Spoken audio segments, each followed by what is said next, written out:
உலகமெங்கும் உள்ள ஜீ தமிழ் நேயர்களுக்கு காலை வணக்கம். அன்பான நேயர்களே, இன்று நாம் பார்க்க போகும் மருத்துவம் நீரிழிவு நோய் மற்றும் மஞ்சள் காமாலை.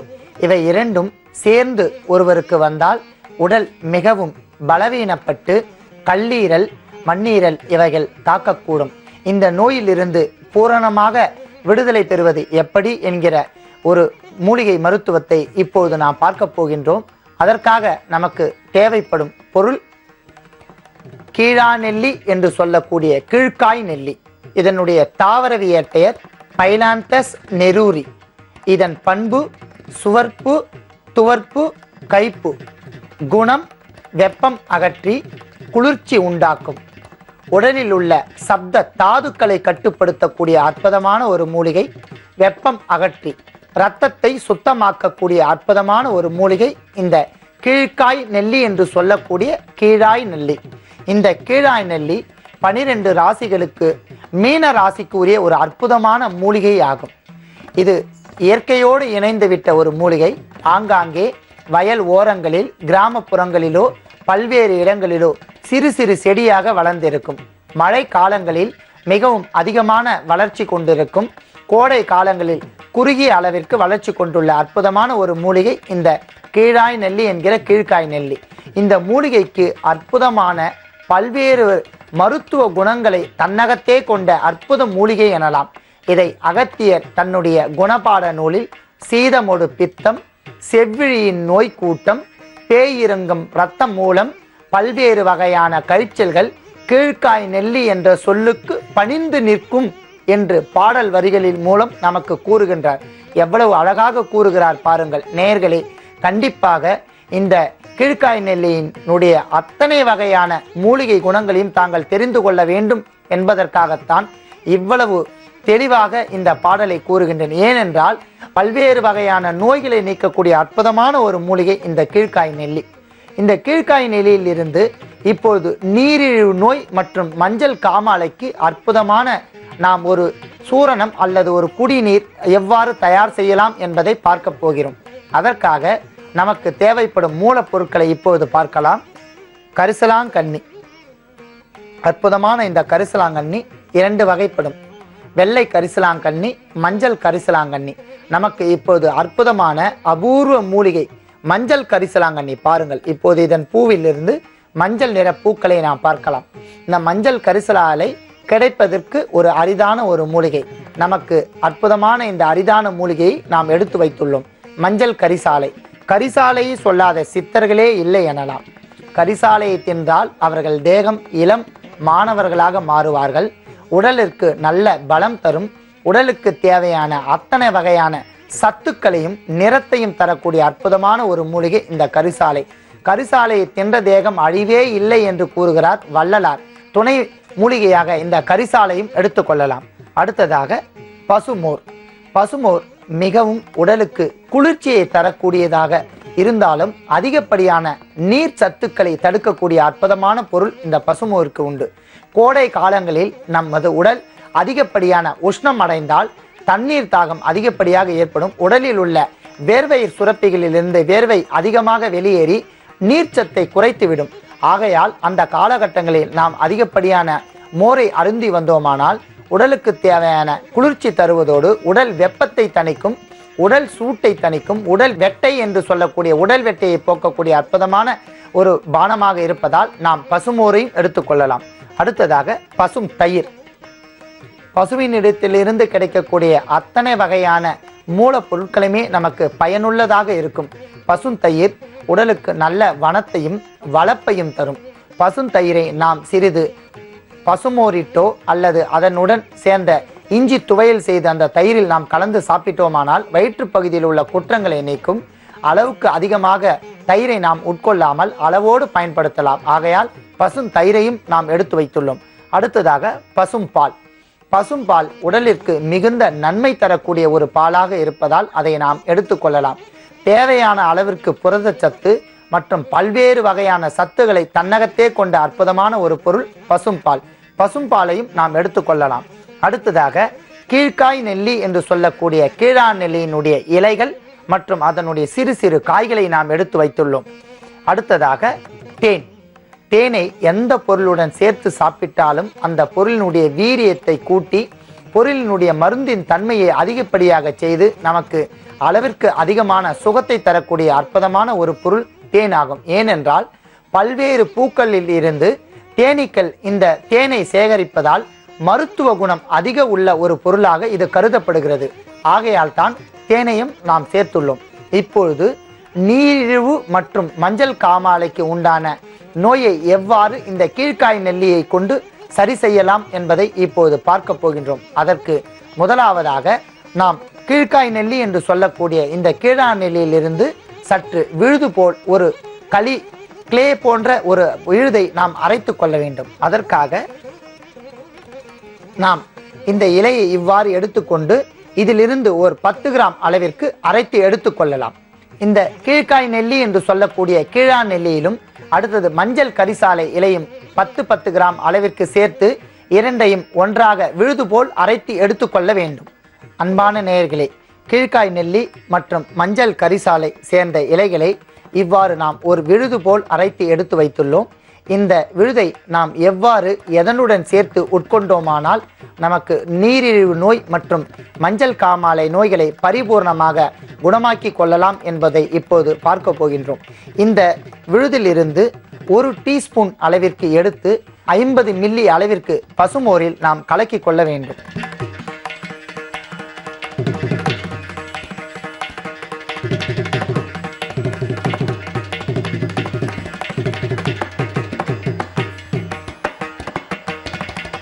இந்த பசுமோரில் கீழ்காய் நெல்லி மற்றும் கரிசாலை கலந்த இந்த கலவையை கலந்து வெறும் வயிற்றில் காலை உணவிற்கு முன்பாக 7 தினங்கள் தினந்தோறும் அருந்தி வந்தோமானால் பரிபூர்ணமாக நீரிழிவு நோய் கட்டுக்குள் வந்துவிடும் மற்றும் மஞ்சள் காமாலை அறவே அந்த நோய் நீங்கிவிடும்.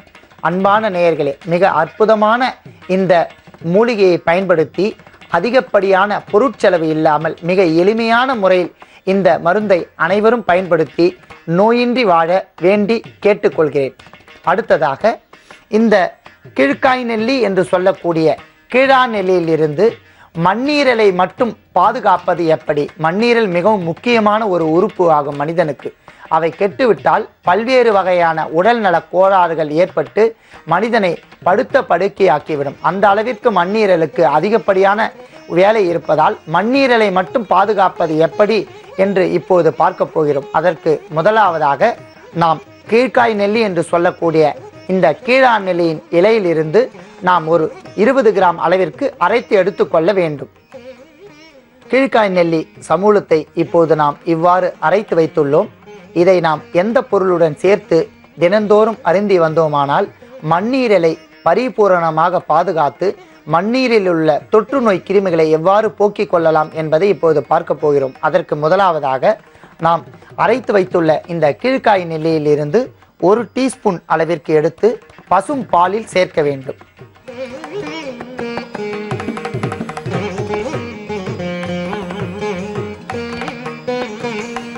பசும்பாலில் 1 டீஸ்பூன் அளவிற்கு நாம் கீழ்காய் நெல்லியினுடைய சமூலத்தை அரைத்து சேர்த்துள்ளோம்.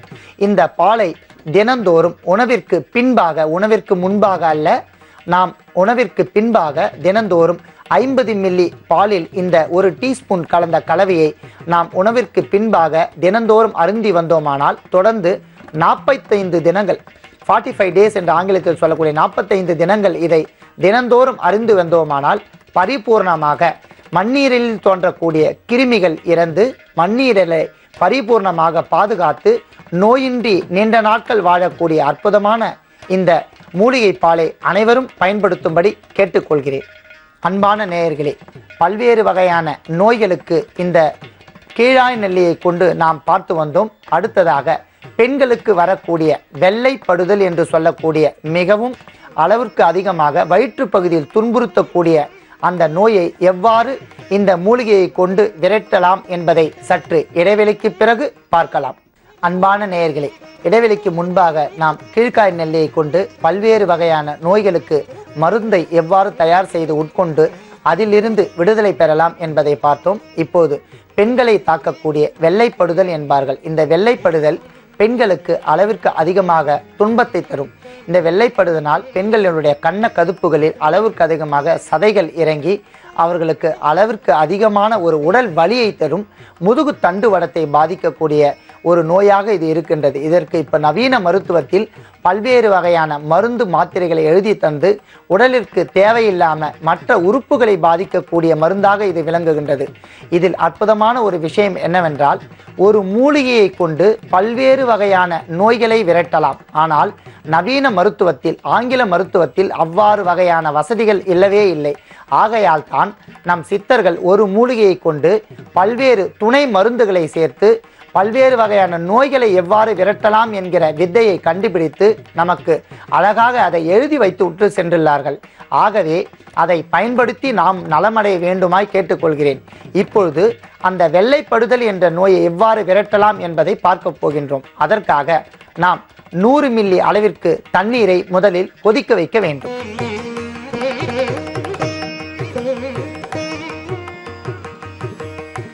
அன்பான நேயர்களே, வெள்ளைப்படுதல் என்பது பெண்களை தாக்கக்கூடிய ஒரு முக்கிய நோயாக இருப்பதால் இந்த வெள்ளைப்படுதல் உள்ளவர்கள் அளவிற்கு அதிகமான உஷ்ணமான பொருட்களை தவிர்ப்பது நல்லது. காய்ந்த அளவிற்கு அதிகமான காய்ந்த மிளகாய் மற்றும் பச்சை மிளகாய்களை அறவே தவிர்க்க வேண்டும். உடல் உஷ்ணமான பொருட்களை சாப்பிடாமல் தவிர்த்து வந்தால் நலமுடையதாக இருக்கும். அப்பொழுதுதான் உடல் குளிர்ச்சியடைந்து மிக விரைவாக இந்த நோயிலிருந்து நாம் மீண்டு வரலாம். குறிப்பாக கத்தரிக்காய் போன்ற அளவிற்கு அதிகமான காரத்தன்மை மற்றும் எரிச்சல் தன்மையுடைய காய்களை தவிர்ப்பது நலமாகும். இப்போது தண்ணீர் நன்றாக கொதித்து விட்டபடியால் கீழ்காய் சமூலம் என்று சொல்லக்கூடிய அந்த இலைகளை அதில் முழுவதுமாக சேர்க்க வேண்டும். இந்த கீழ்காய் சமூலம் என்று சொல்லக்கூடிய அந்த இலையும் அந்த காயும் இப்போது அந்த தீநீரில் நன்றாக கொதித்து கொண்டிருக்கும் வேளையில் அதனுடைய மூலிகை ரசங்கள் அதில் பரிபூர்ணமாக இறங்கிக் கொண்டிருக்கும்.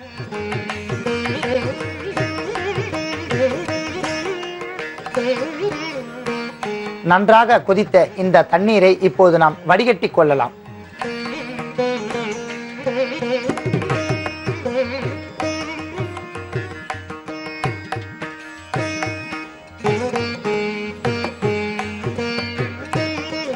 இதை கஷாயம் அல்லது தீநீர் என்று குறிப்பிடலாம்.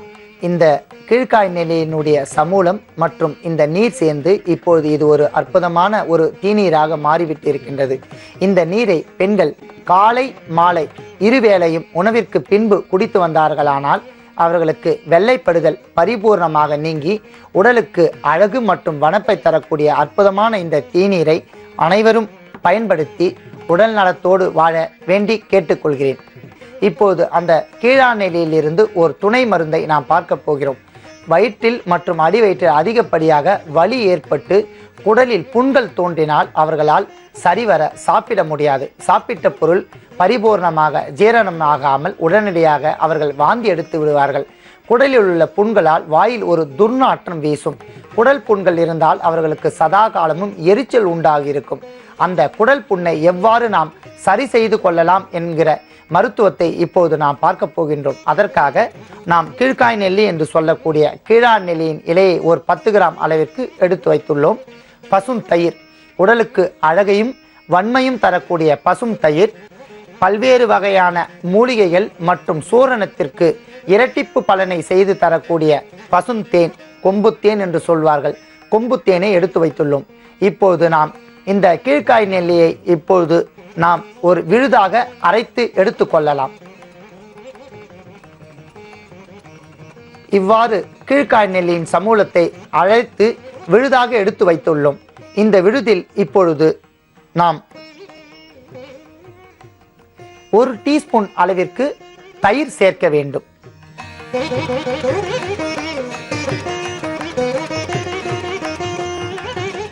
நன்றாக இந்த தயிர் மற்றும் கீழா நெல்லி சமூலத்தை நன்றாக கலந்து கொள்ள வேண்டும்.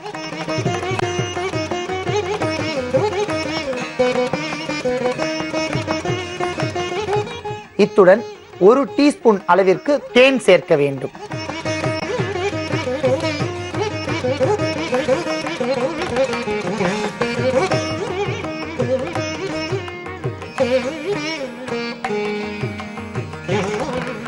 பசும் தயிர், தேன் மற்றும் கீழா நெல்லி சமூலம் விழுது இவை அனைத்தும் ஒன்றாக கலந்து நாம் இவ்வாறு எடுத்துக்கொண்டு காலை வேளையில் மட்டும் குடல் புண்கள் உடையவர்கள், வயிற்று பகுதியில் வலி உள்ளவர்கள் இந்த மூலிகை குடிநீர் போல இருக்கும் இந்த ஒரு வகையான கலவையை தினந்தோறும் 7 நாட்கள் குடித்து வந்தார்களானால் அவர்கள் உடம்பில் உள்ள குற்றங்கள் அறவே நீங்கிவிடும். குறிப்பாக வயிற்று பகுதியில் உள்ள புண்கள் மிக விரைவாக ஆறி அந்த பகுதியில் ரணங்களை ஆற்றக்கூடிய அற்புதமான செயல் இந்த கீழான் நெல்லிக்கு உண்டு. தயிர் மற்றும் கீழான் நெல்லி தேன் சேர்ந்த இந்த கலவையை தினந்தோறும் குடல் புண்கள் உடையவர்கள் இந்த மூலிகை கலவையை அருகி அவர்கள் நோயின்றி வாழ வேண்டி கேட்டுக்கொள்கிறேன். நன்றி, வணக்கம். நமக்கு அதிகப்படியான வயிற்றுப்போக்கை எவ்வாறு கட்டுப்படுத்தலாம் என்கிற மூலிகை மருத்துவத்தை இப்போது நாம் பார்க்க போகின்றோம். அதற்காக நமக்கு தேவைப்படும் மூலப்பொருட்கள் ஓமம். இந்த ஓமத்தை பல்வேறு வகைகளில் நாம் பயன்படுத்தலாம். ஓமத்திலிருந்து கிரேப் வாட்டர், ஓம வாட்டர் என்று சொல்லக்கூடிய எண்ணெயை தயாரித்து நாம் உண்டு வந்தோமானால் நம் உடலுக்கு தேவையான செரியாமையை கட்டுப்படுத்தக்கூடிய அளவுக்கு அதிகமாக வயிற்றுப்போக்கை கட்டுப்படுத்தக்கூடிய அற்புதமான ஒரு பொருள் இந்த ஓமமாகும். இந்த ஓமம் ஒரு நறுமண பொருளாகவும் மனமூட்டும் பொருளாகவும் நமக்கு இருப்பதால் இந்த ஓமத்தை நாம் முதன்மை வைத்திய பொருளாக எடுத்துக்கொள்ளலாம். அடுத்ததாக உடலுக்கு மிகுந்த குளிர்ச்சியை தரக்கூடியது இந்த விளக்கெண்ணெய். ஆங்கிலத்தில் கஸ்டர்ட் ஆயில் என்று சொல்வார்கள். இந்த விளக்கெண்ணெயை நாம் அளவுக்கு அதிகமாக பயன்படுத்தாமல் அளவோடு பயன்படுத்தி வந்தால் உடல் உஷ்ணத்தை தணிக்கக்கூடிய அற்புதமான ஒரு எண்ணெயாக இது விளங்குகின்றது. ஆகையால் இந்த விளக்கெண்ணெயை நாம் பயன்படுத்தி கொள்ளலாம். அடுத்ததாக உடலுக்கு மிகுந்த நன்மை தரக்கூடிய எள்ளெண்ணெய் என்று சொல்லக்கூடிய நல்ல எண்ணெய். இது உடம்புக்கு நல்லது செய்வதால் இதை நல்ல எண்ணெய் என்கிறார். எள்ளிலிருந்து கிடைக்கக்கூடிய அற்புதமான எல்லா பொருட்களுமே மனிதனுக்கு தேவைப்படும் பொருட்களாக இருக்கின்றது. இளைத்தவனுக்கு எள்ளு, கொழுத்தவனுக்கு கொள்ளு என்ற பழமொழிக்கேற்ற இளைத்த உடம்பு உடையவர்கள் அனைவருமே எள்ளை நாம் தினந்தோறும் பயன்படுத்தி வரலாம். எள் இப்போது பர்பி போன்ற இனிப்பு பொருட்களாக நமக்கு கிடைக்கின்றது. ஆகையால் அந்த பொருளிலிருந்து எள் எண்ணெயை நாம் எடுத்துக்கொள்ளலாம். இந்த 3 பொருட்களை கொண்டு எவ்வாறு அதிகப்படியான வயிற்றுப்போக்கை கட்டுப்படுத்தலாம் என்பதை இப்போது நாம் பார்க்க போகின்றோம். அதற்காக முதலில் 1 டீஸ்பூன் நல்லெண்ணெயை நாம் கொதிக்க வைக்க வேண்டும். அத்துடன் 1 டீஸ்பூன் விளக்கெண்ணெயை ஊற்ற வேண்டும்.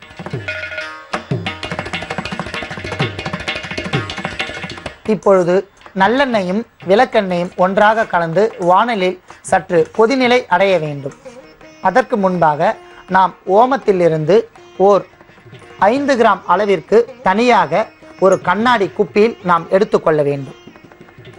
சுமார் 5 கிராம் ஓமத்தை நாம் இவ்வாறு எடுத்துக்கொண்டு இத்துடன் கொதித்த அந்த எண்ணெயை உடனடியாக இதில் சாய்க்க வேண்டும். இப்பொழுது எண்ணெய் நன்றாக கொதித்துவிட்ட நிலையில் இருப்பதால் நாம் உடனடியாக அந்த எண்ணெயை இந்த கண்ணாடி குப்பியில் உள்ள ஓமத்தில் சாய்த்து கொள்ளலாம்.